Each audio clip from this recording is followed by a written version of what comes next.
This is my story of being a vegan/vegetarian. I'll explain that in a minute. For well over some 23 years of my life.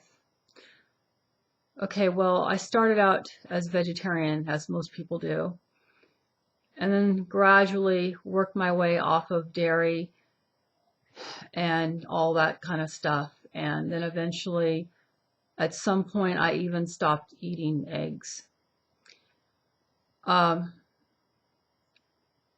never even researched the subject, and I just assumed because there's so much propaganda and so many people who think that this way is the healthiest way to eat that I automatically assumed it was. And for the most part, because I knew no better, I knew of no other healthy ways. Like, I did not even know what grass-fed beef was, let alone even have access to it at this point, of that point in my life, that I just thought that was it. And I liked Indian food, and I figured, well, if Indian people can be vegetarian, then it should be okay.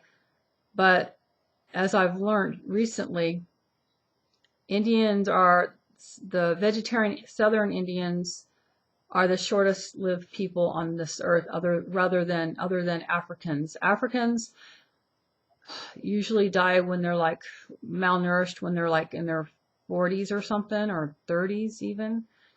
But yeah, Indians aren't much better than that. They usually die in their 50s, usually. So the vegetarian ones, because they're not doing it for their health, they're doing it because of religious beliefs. I never even thought about it that way before. Well, anyway, as the years went by, I began to lose it mentally.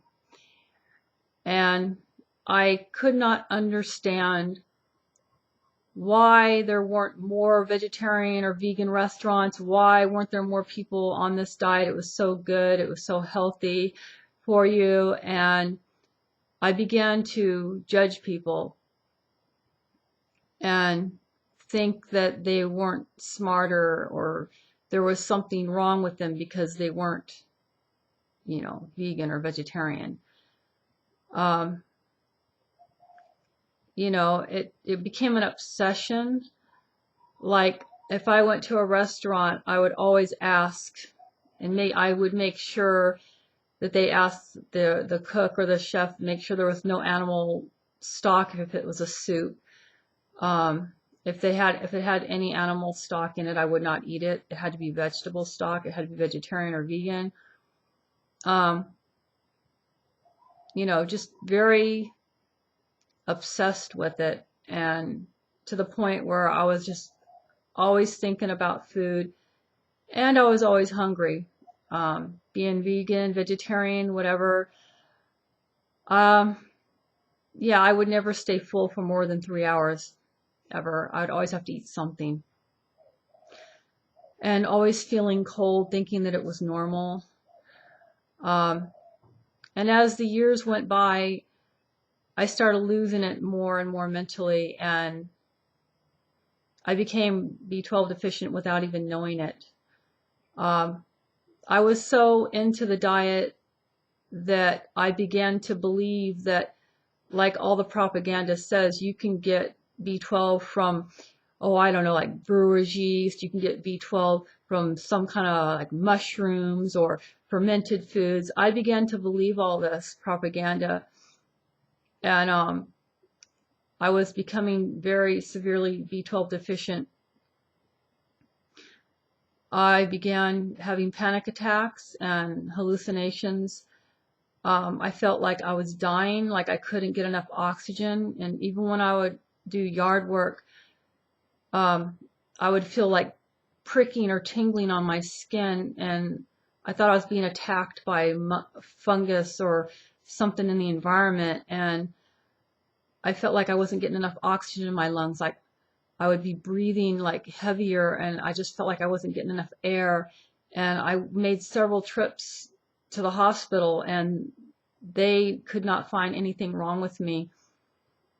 They just thought I was crazy, which I actually was going crazy, and nobody thought to give me a B12 test or to ask me anything about my diet. And this went on for several years. I began losing feeling in my arms and my hands. There came a point in my life where I was spending a lot of time doing strenuous work, long hours, and I started becoming very sick. It started out with just a sore throat.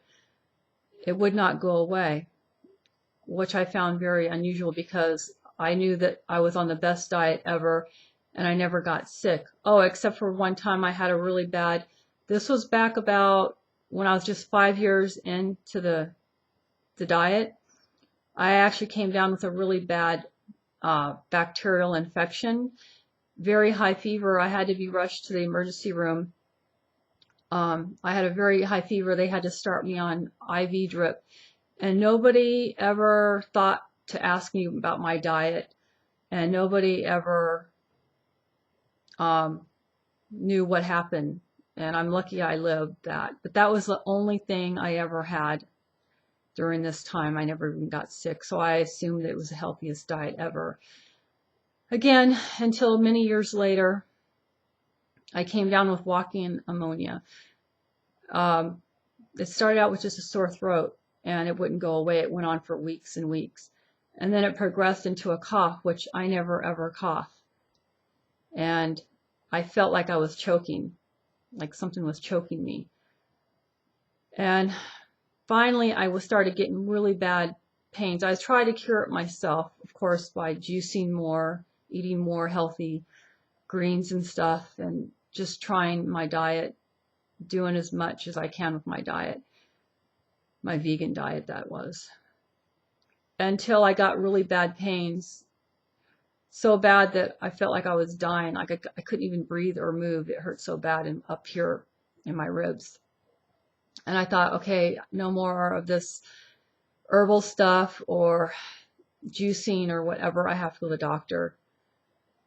And that's when I found out I had pneumonia.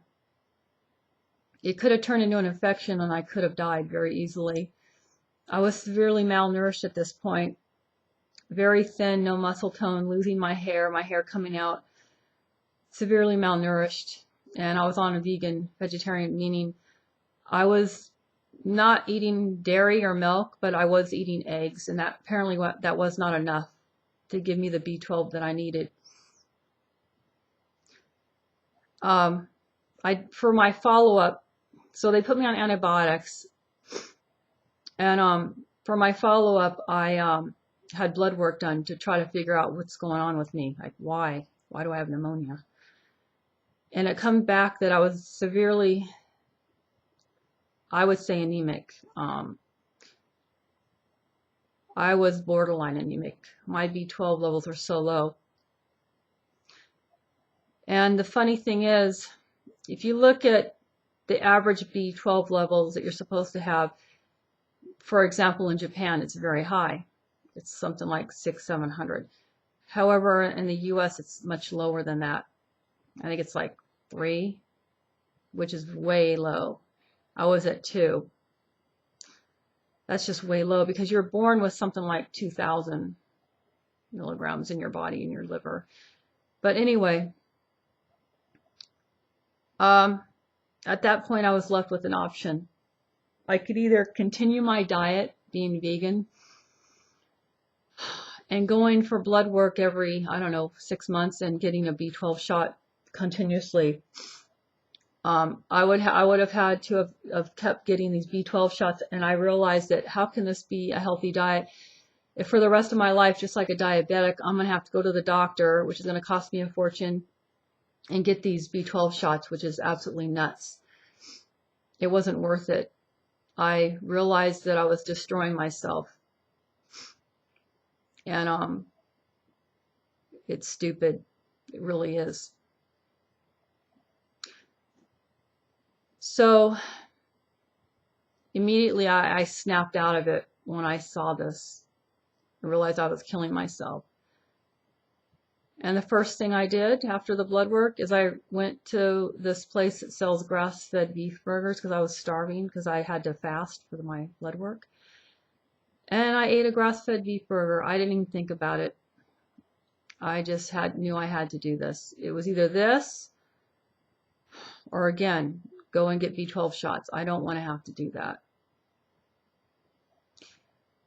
So, yeah.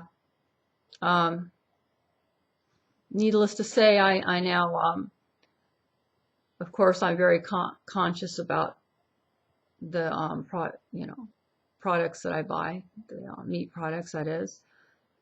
I don't buy factory farmed. Local, grass-fed, free-range. That's about it. So it's been about 2 years now, and I've noticed I'm getting more muscle. And what's helping with my teeth, because my teeth were also damaged with the diet, is what's helping, I find, is actually bone broth, is rebuilding the enamel, rebuilding the enamel on my teeth. Yeah, that's about it. Otherwise, I have severely bad, sensitive, very, very sensitive teeth. Without the bone broth, I can't even hardly stand it. It's the only thing that's helped me, and it's virtually gone. I only have to eat bone broth like twice a week, and it's incredible how much it's helped. That, and I don't use toothpaste. When I brush, I use ivory soap. So, yeah. Okay, I guess that's it for now. I might do a part 2. Take care.